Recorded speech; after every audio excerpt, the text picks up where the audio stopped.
When I was in my early 20s, I moved to San Diego, and I got all these patients that worked at the Salk Institute in San Diego. They were all theoretical physicists and satellite astrophysicists, and they were wearing like flip-flops and jeans. They looked like normal people, and they were super smart.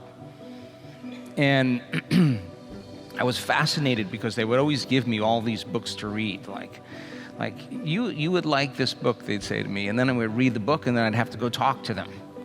I have to talk to them all the time because all of these books that they were studying was about the nature of reality and this concept called quantum mechanics, where in some fashion, in some way, subjective mind has an effect on the objective world. And mind and matter are so commingled, it's impossible to separate the two. We would have these long conversations about observing reality, that when you look at something, your observation causes this fuzziness of probability to collapse into particles, collapsing the wave function, and you see a chair, you see an object, you see a thing, and they'd say, but when you turn your back on it, and you no longer observe it, it turns back into possibility. And I'd be like, what? Are you kidding me? Yeah. Things appear solid, but they're actually really not solid. And these are like grown-ups telling me this stuff. And I had read my best friend's father, who was very close to my parents, and my parents were very simple people. He was out there.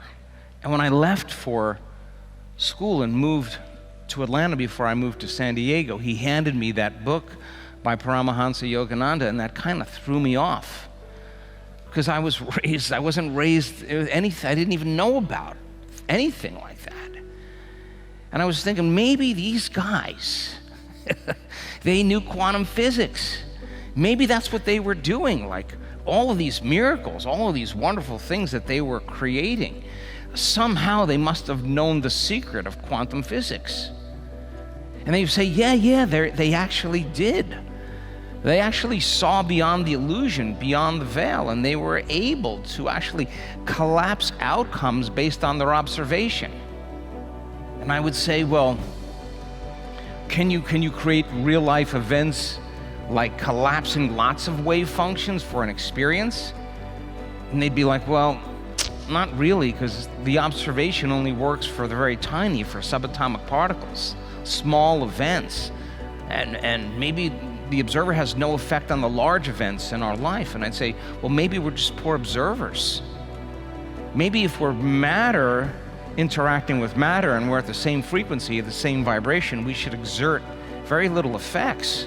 But if the field is the sole governing agency of the particle, that the energy is controlling matter, then it would make sense then, in order for us to begin to create effects greater than subatomic particles, we would have to move to a greater level of consciousness, a greater frequency, a greater energy, and we would have to connect to that invisible unifying field.